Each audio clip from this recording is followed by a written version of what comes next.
Hello friends, thanks for tuning in. We're glad to have you with us. So today we're coming at you from the campus of Syracuse University, right here in Syracuse, New York. And so I have a special guest with me today. As a matter of fact, this is our second interview. We did one a couple of years ago. And I'm with my good friend and a client of mine, Gerry Oginski. So Gerry, I really appreciate you taking the time. I'm delighted to be here with you. Thank you, my friend. Always a pleasure. And a couple of years ago we talked about Gerry's experience in dealing with Parkinson's disease. Well, we've been working out a lot over the past few years. Well, we have been working out. Yeah, so this is a running joke during the workouts. Jerry's been working out a lot over the past couple of years during our session, putting in the work, and I'm so proud of you for what you're doing too. I appreciate it. So what I thought we'd do, we're kind of going to revisit some of what we talked about a couple of years ago in that interview, but also see what's going on since then and what Gerry is doing as far as his activities, because you're really active doing a lot of things, how that has translated into dealing with Parkinson's, how it's helped him deal with Parkinson's disease, move better, avoid falls, and things of that nature. So before we do that though, do you mind just sharing with our viewers and our listeners, just tell us a little bit about yourself. I'm a southern boy who lives in northern climes. I work at Syracuse University. I teach economics, a lot of introductory economics. I do research on ethics and economics, particularly my mentor is Adam Smith. I have 2 kids, I live nearby, and I enjoy working with my coach. Well, we have a good time. We do have a good time. Well, at least I do. Yeah, that's true. Do this, Gerry. Do that, Gerry. Yeah. Let the torture commence. So, yes, in fact, that's how we met, as I was in his economics class a few years ago. Good student, I might add. Thank you. Thank you, and I learned a lot in that class.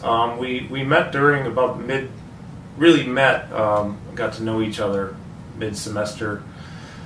So I didn't even know how long it's been, but it's been a few years we've been working together.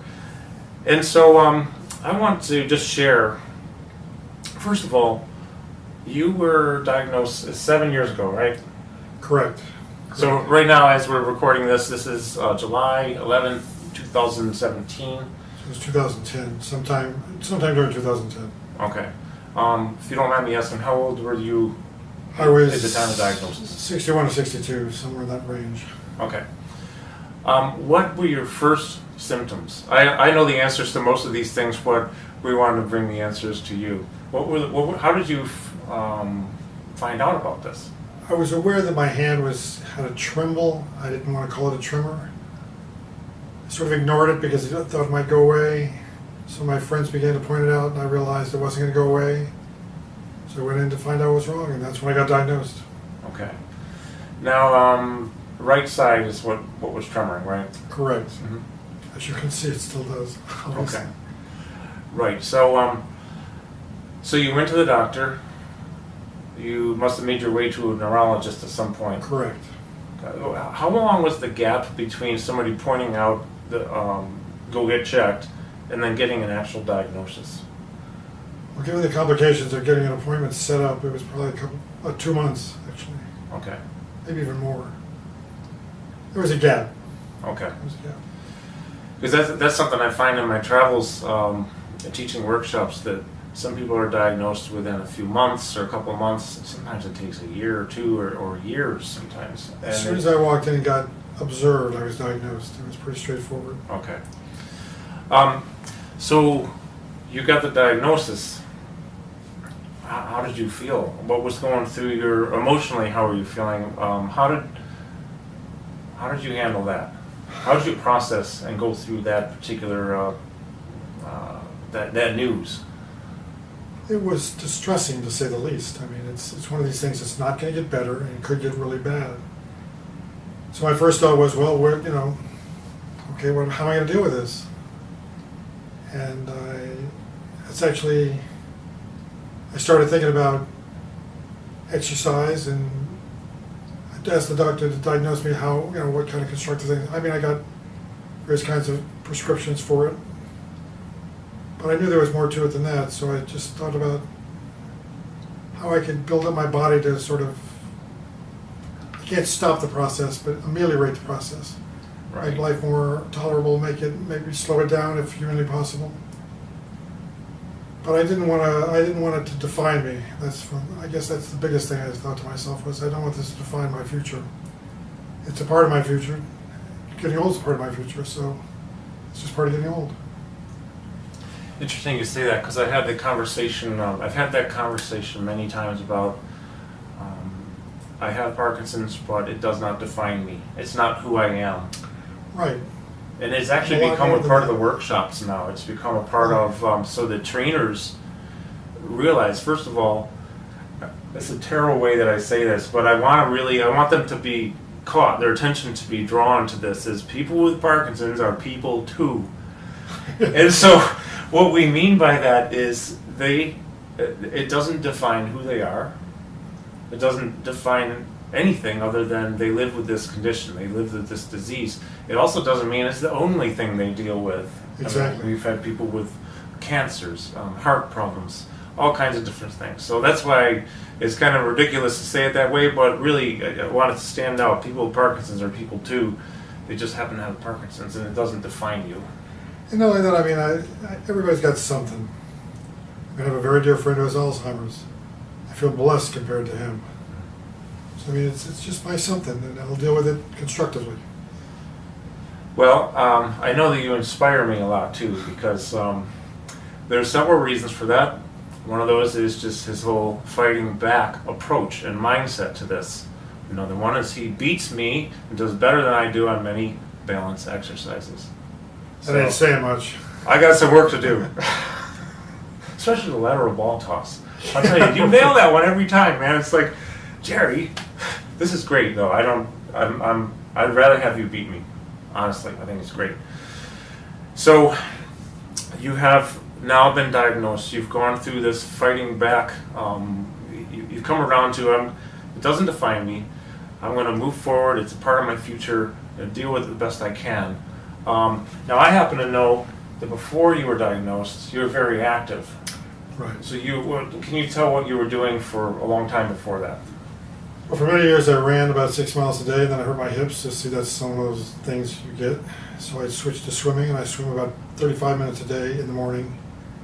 And I did that for years. And I'm very conscious of my heart rate, so I try to keep it in the 50s, my resting heart rate. I figure, even before I had Parkinson's, I thought to myself, the better my body's taken care of, the better it'll take care of me. Yeah, your heart rate is great. He's still swimming, right? You're still swimming a lot. You're at the gym lifting weights, and then we're doing our stuff, the balance stuff. Yeah, my triple process is do swimming for cardiovascular. I do leg lifts and pull-ups and things like that in the gym for body strength. And we work together on strength, balance, recovery, and core. Like fall recovery. Fall recovery and core. And those three dimensions, the cardiovascular makes my body just well-tuned for the most part. Strength gives me the ability, when I do have recovery issues for falling, to actually implement my recovery. And the balance stuff is really crucial because it sort of gives me, it's like muscle memory that once I feel myself losing my balance, we do so many things that get me out balance in our training and recover from it, thank God. My body has this muscle memory is how to recover, and I have the strength to do it with the weightlifting. So a lot of you probably seen videos that I've posted with Gerry. He's kind of famous now you're kind of famous now because when I travel around and people ask, "Hey, Gerry's doing great, man. I saw him doing that thing." He's doing really well. But what's interesting is we do implement. I'd say you probably almost fall. Well, less than I do. I'll almost fall more than you at this point, right? Because I've not been practicing my balance. No, I just haven't been practicing balance. It's a horrible thing. Not nearly as much as I should. But anyways, he might almost fall 10, 15, 20 times in an hour. At a session, you mean? Yeah. Oh, yeah, because, it's designed to put me on. I sit on a wiggle board, and it throws a ball to me, and I'm balancing on springs and catching the ball. The strong balance board, yeah. It's very difficult, but the whole point is to sort of maintain my balance while I'm trying to catch something or jumping through the horizontal ladder on the sideways on one leg, or backwards. I mean, it's all a matter of putting myself in awkward positions so I can catch myself. So in some ironic sense, the easier it is, the less I'm learning. Don't take that to heart. No, no. Well, but that's what we want, though. We want this to translate into, and what you've told me stories. I don't want to give you stories away. You might want to tell a story, but I just remember you telling me one story about how you were leaving. I think it was Hall of Languages, something about stairs and a railing, and you could have gone down, but it's like your body just went into recovery mode and didn't let you fall because you've almost fallen like 5,000 times in our workouts over the past few years. Right, and we get a lot of snow and ice around here in the winter, and I remember one time I was walking the dog, and the dog pulled me, and I was on my way down. It's not that I won't fall sometime. I mean, I know it's inevitable, but the longer I can put that off and the more I can recover in terms of at least impact, which is another thing I can do, because I'm strong enough, I think. The consequences of fall, the probability of fall is lower, and the consequences are less severe. Doesn't mean it won't happen, but anything I can do to ameliorate that process to make it less likely, I'm happy to do, because I want to extend my quality of life as long as possible. Yeah, and that's one of the statistics out there. If I'm quoting it right, first of all, we can define a faller versus a non-faller. So somebody who falls is, even if it's just once, they are now in the faller category, Right. and you're not there. No. So, bravo I'll be with there that. eventually. Well, I mean, maybe so, but maybe not. You know, because you're But the longer I can put it off, the better. Yeah, exactly. And then when you have that first fall, your risk of fall goes up. And if I remember the stat right, I'm pretty sure it's exponential. It's like 3 times as much as likely to fall in the future if you fall once in the past 6 months or a year. And if you fall twice in that time period, you're 6 times more likely to fall. So the whole idea is avoid falling. And the complications that can occur from that, I mean, what would happen if you fall down and you hit your head and you hit it the wrong way and get a concussion? And there's all kinds of things that can happen from a fall. There could be potentially, actually deadly in some cases. Right, and I actually have osteopenia, which means my bones are a little bit thinner, so I'm more vulnerable to breaking bones. Exactly. So I'm even more conscious of falling than I would normally be. So anything I can do to make this not happen and extend my quality of life is well worth doing. And what we do, I'm convinced, helps a lot. Well, we've talked before about how you don't have the counterfactual to know, like, if you never did any of this stuff, Right. where would you be right now? You don't know. I'd be a slug. And I'd be on the ground. But you do this stuff, and I know you've come in at various times and you'll say, you know, I was in the hallway or somewhere and I felt myself, starting to maybe lose my balance. I was turning and I started to lose balance, but boom, I caught myself, because he catches himself constantly. Regularly, I would say, Yeah. for sure, no question about it. And I mean, when I say that, I'm referring to our workouts. So outside of the workouts. Outside the workouts, it happens with some regularity because I just have balance problems. Mhm. I mean, it's an inevitable part of being a Parkinson's person. Balance isn't as good. I walk like a drunken sailor down the hall, but I walk down the hall and I get from one end to the other without falling, and that's a victory. That's what I'm working for. So did you mention to me once that when you're walking in the hall, if you have a line to follow, do you do better? If I have an orientation line, yeah, like the seam and the Tiles? The tiles is something I can watch. And it really helps, actually. I mean, I'm very conscious of strategies for success, because it's all about, I can't beat Parkinson's, but I can at least cope with it in a constructive way. If I'm not constructive about it, I get depressed, and I don't want to be depressed. I like my life, and I got a lot to look forward to. So the longer I can hold it at bay, or at least slow it down, and cope with it constructively, the more quality of life I'll have, which is my goal. I think anybody's goal, for that matter. Sure. Yeah. So I'm curious to know, I kind of know already, but I would like you to share with them, if you don't mind. What are the exercises that you feel are most beneficial to helping you to move better, improve balance, stability, let's say reduce falls? The exercises that translate to overall better daily functional movement? I think the most directly useful ones are like the horizontal ladder where I hop through on one leg. Are you speaking of interrupting? It's the agility ladder. Okay, Yeah. I don't know the terminology. That really helps a lot because there's a lot of awkward movement as I hop on one leg to sort of stick the landing and lose my balance as I do, and inevitably do, and more so my right side because my right leg's my weaker leg. The wiggle board, you called it? So in the industry, I think they're called wobble boards. Wobble but boards, okay. This one in particular is the strong balance board. So strong balance board, if you're watching, we love the product. Well, I love the product. Yeah. But don't love I it, know but it's that very he good likes for it me. too because It's how like it castor trans- oil. It's good for you, but you don't love it. Yeah. I know he likes it too because of what it translates to. If you want to share. Yeah, about because that. I mean, you're on. I described it a second ago. You're on this board that's in springs, and so you're sort of having trouble even without any other responsibilities. Just standing up when it's a problem. But then Carl will throw me a ball, and I have to catch it and focus on the ball coming and keep my balance, and that's a challenge. But it's something that helps me train myself to maintain consciousness of my balance and how to compensate for imbalances, natural imbalances with the springs. And then we do the stairs. I don't know, there's about 14,000 stairs on this one incline in Syracuse, the 1,000 stairs they're called.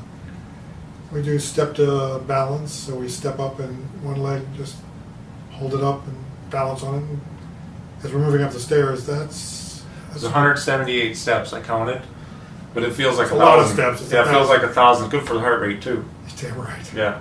I mean, the things that put me out of balance that I have to compensate for are the ones that I think train my body to compensate quickly. And there's a lot of other things we do that I think complement that, like the core stuff we do builds up my ability to. It's one thing to know that you need to compensate sort of mechanically. It's another thing to have the mechanisms to allow you to compensate, like the strength of your legs and the strength of your arms.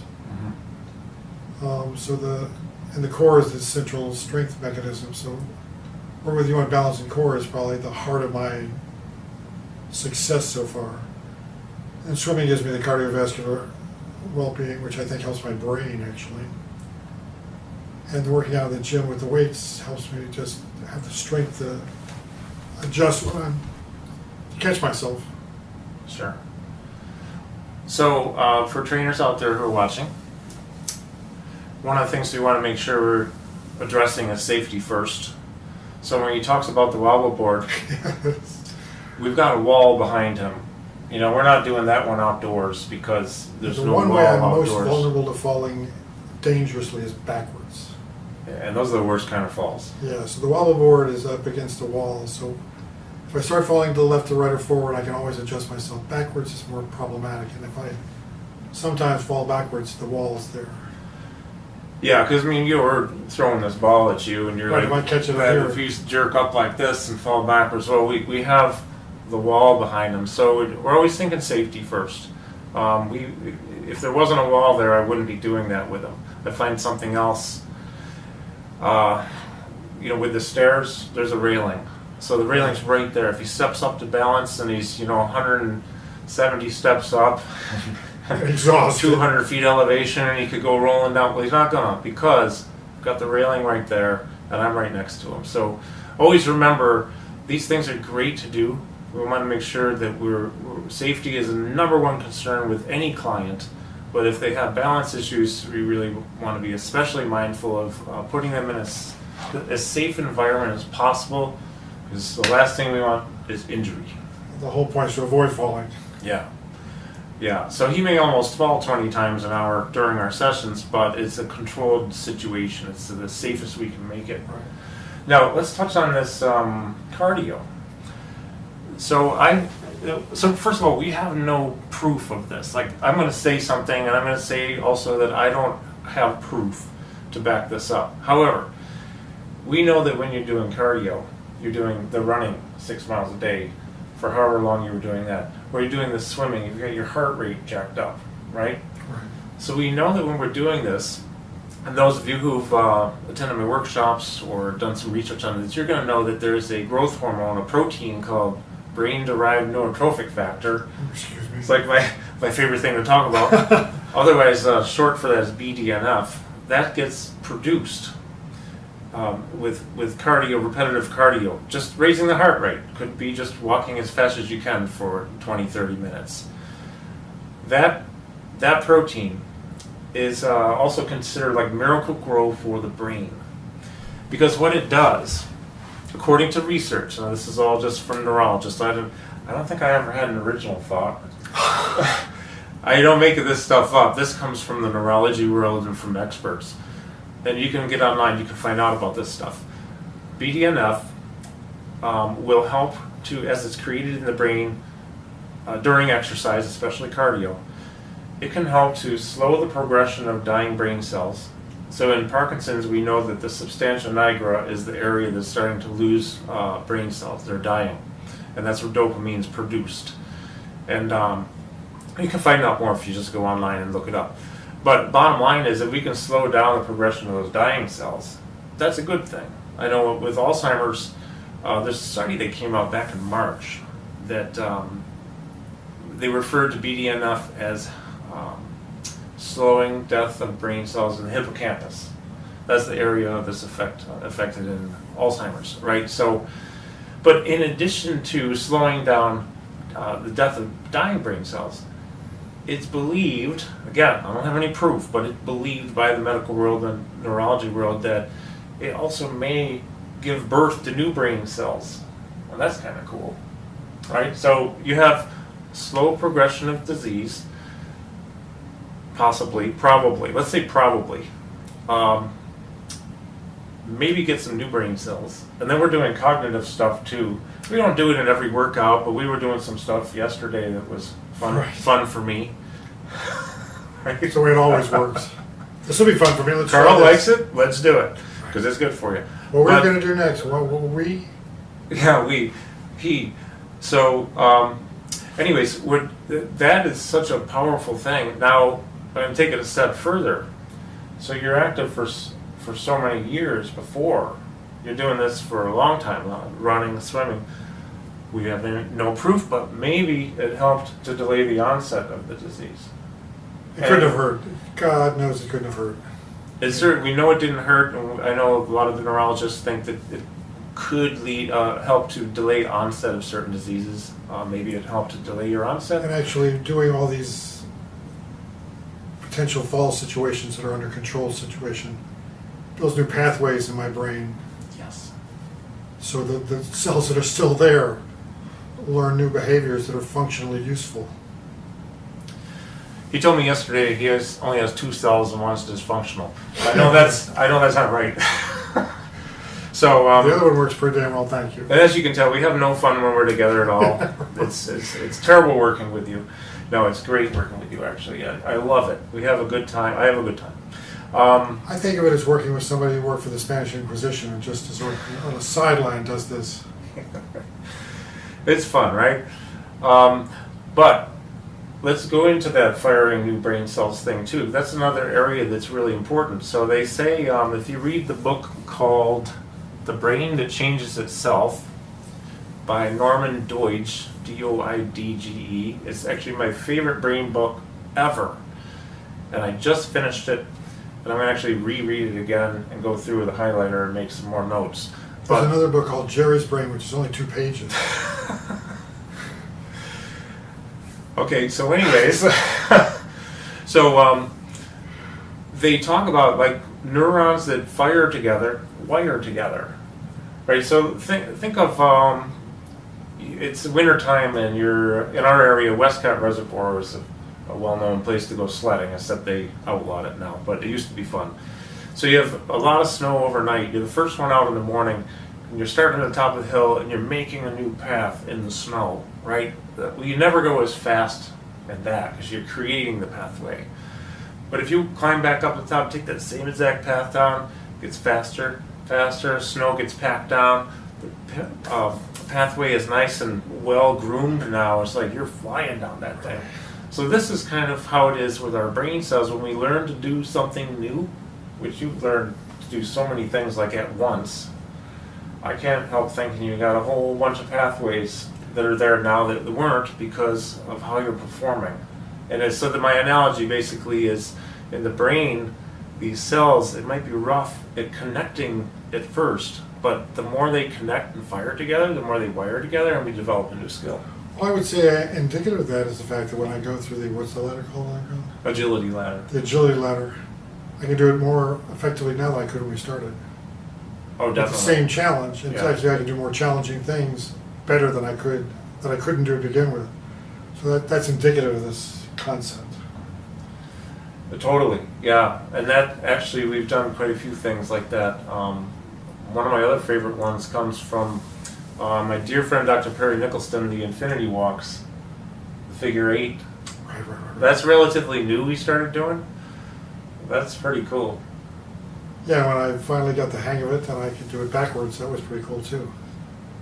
So I mean, these are things that I can tell from the functionality of my body and what's easier to do. That if it's easier to do, I've obviously learned my brain cells are firing on more efficient patterns for the challenge involved, which is analogous to the challenges I face in day-to-day life.